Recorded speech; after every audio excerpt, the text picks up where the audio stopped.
today I'm going to walk you through how to create a content repository in Notion. And your content repository is basically your digital library. It's where you store all those books, blog articles, videos, podcast episodes, whatever you want to read or listen to or watch later. And if you want to learn more about the content repository, scroll down to the description of this video and read the accompanying blog post to learn more about it. Otherwise, we're going to dive right in. And as you can see here, I am in the browser version of Notion just because I think it runs a bit faster. You can use the desktop app if you want, but we're going to use the browser version for this. So first thing you're going to want to do to create your repository is just click Add a New Page. And you can title it whatever you want. We'll just call ours Content Repository. And you're going to want to select a database from this list. You can choose whichever view you want, but I personally like the table view because I think it's easiest to filter and it's the nicest view out of them, so we'll choose a table for this. And if you watched my first video, you'll know that these are properties, which are basically the fields that you fill in whenever you add content into Notion. And I like to start my content repository, the basic setup, with 5 properties, which is title of the resource, and then we'll put this as a select, for the type or the medium of the resource, which might be book, an article, video, podcast, course, whatever. So, and if you want to change these colors, you just click back into here, and then you click the 3 dots, and there's your colors. So, the next property I like to add is a URL, obviously that points back to the website of the resource. And then the next property we'll add is a date property, or you can call this due date, whatever you want to title it. And this just is so you can set reminders so you actually go back in and read or watch or actually consume the content that you're saving. So, and you can include a time here, and then you can set a reminder as well for whenever you want to read it. And then our last property is going to be status, and this will also be a select, just kind of to say whether you need to read it. So it might be TBR or read or completed or whatever. And if you're more of a checklist kind of person, you can also make this a checkbox property instead. But we'll keep it as a select for now. And one last property you might like to add, especially as you get more granular and add more content into this, is a categories property. And that should be a multi-select. And we'll close this so we can just kind of see it in full view. So say if you're a writer, you might have a category for writing tips, or if you're a blogger, you might have one for social media, etc. Whatever works for you and applies to your situation. So there you go. That is your basic setup for your content repository. Now, as you can probably imagine, as you add more content into this list, it's going to get pretty long and pretty messy. So you're going to want to create multiple filtered views. So say, for example, if you want to see all the books on your list, the easiest way to do that is to add a view here, and we'll just title ours books. And you can make it whatever you want. You might even make it a gallery if you kind of want to make like a bookshelf, but we'll keep it as a table for now. And so to filter out only the books on this list, you'll go here to filter, add a filter, and add a filter.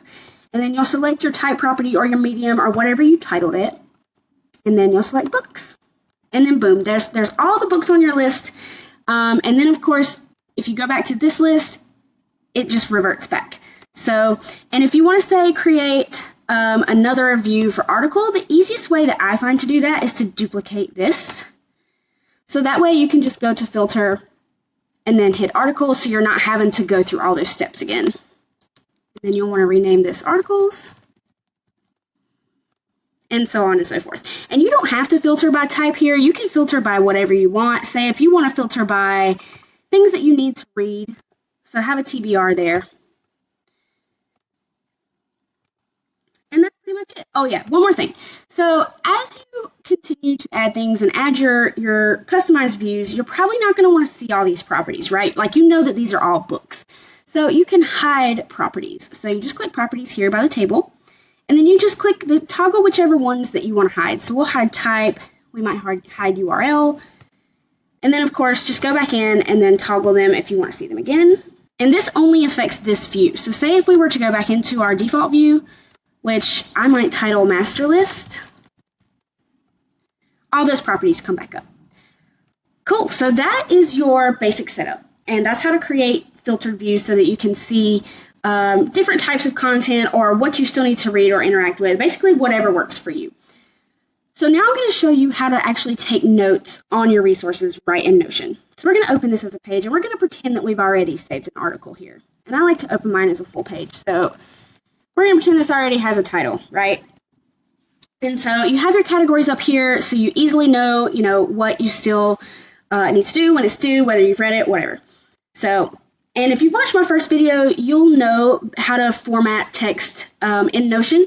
So I won't walk through that again, but I do want to show you something really cool that you can do, especially with articles and videos and podcast episodes, and that's embedding them right in your Notion window. So you're going to type / to open the Notion command window, and there is a ton of them, as you can see. But what you can do is you can just search right here, and we're going to go embed. And then you can just paste in your link. For example, we're just going to use my website. I can't type today. Right. So that's going to take a minute to embed. We'll make that full width while we're waiting. And what's going to happen is, as you can see, it's going to come up with an interactive window. So then you can, make this, adjust the width or however you like. And then you'll notice you can actually scroll within this. And then you can click things as well. So say, for example, we'll go to my blog and it's a bit finicky, as you can see. But so yeah, you can scroll around and you can even copy and paste things, which makes it so much easier to take notes. So we'll just copy something here and then we'll copy it there. Boom. And another thing that I like to do, especially when I'm taking notes from articles, is move this over here to make a column. And then you can take notes right alongside your article. So there you go. That's an easy way to read and take notes and not have to switch a bunch of tabs and apps and things like that. Kind of keep everything in one place. So that's your basic setup for your content repository. And one last thing I want to show you is you don't even need to have Notion open to save things to your content repository. If you download a browser extension called Save to Notion, which you'll see right here in my toolbar, what you can do, and we'll just go to my website again, just as an example. So if you have this activated, you just click onto it, and then you can change the title of your resource, and then you just click. See, this is automatically selected, but it might not be for your Notion. So make sure Content Repository is selected, and then just go Save Page, and it'll save it. And we'll just open it in Notion. And see, it automatically copies and pastes all the text from that page for you, which I actually didn't know until I did a couple of trial runs of this video, and I was like, oh, wow. So that makes it even easier to take notes as well. The only limitation that I would say for the Notion Save to Notion extension is that, as you can see, it does not populate these properties here, and you don't get an option to set the properties from the clipper. But I have seen some stuff floating around on the internet saying that they are going to add some support for that. So you will have to go back in and manually add these properties.